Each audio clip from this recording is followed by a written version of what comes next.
This time we're going to be taking a look at data distributions and what statistics are most affected by outliers and what shapes can data distributions have. To do this, we're going to look at a dot plot. That is data represented using numbers on a number line. To see this, we're going to use this example. We're going to build a number line with 5 number increments starting at 25 all the way going up to 60. And every time a data value appears, we're going to place an X on the number line and allow that to build up until all data values have been represented. This is what a dot plot looks like. A box and whisker plot will be very similar, showing the distribution of the data, but it will be using the left end point, 3 points towards the middle, and a far right endpoint. These represent the minimum value, the median in the middle, and the maximum on the far right. The left of center data point is the first quartile, and the right of center is the third quartile. Sometimes our data set will have an individual value that's not really constructive. This is called an outlier. It's a data value much higher or lower than the other values of the data set.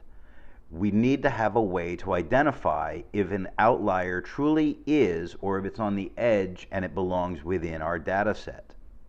To do this, we're going to see if X, the data value, is less than the first quartile minus 1.5 times the interquartile range. That would mean that it is too small for the data set and it's adversely affecting our image. If X is greater than the third quartile plus 1.5 times the interquartile range, then that point of data is too large and should not be considered also. So we're going to look for standard deviation of a graph to see how that information is displayed. Skewed left is when there is a large amount of the data on the right side of the graph. Skewed right is when we put all of our data onto that number line and it seems to be bunched together on the left side. A symmetric standard deviation graph is where we can see the data points make a normal curve like the bell curve we saw in the standard deviation notes.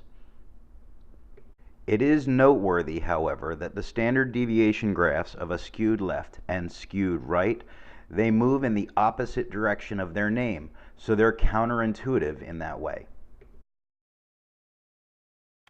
And don't forget, math homework is better than TV or the internet. Don't believe me? Try it.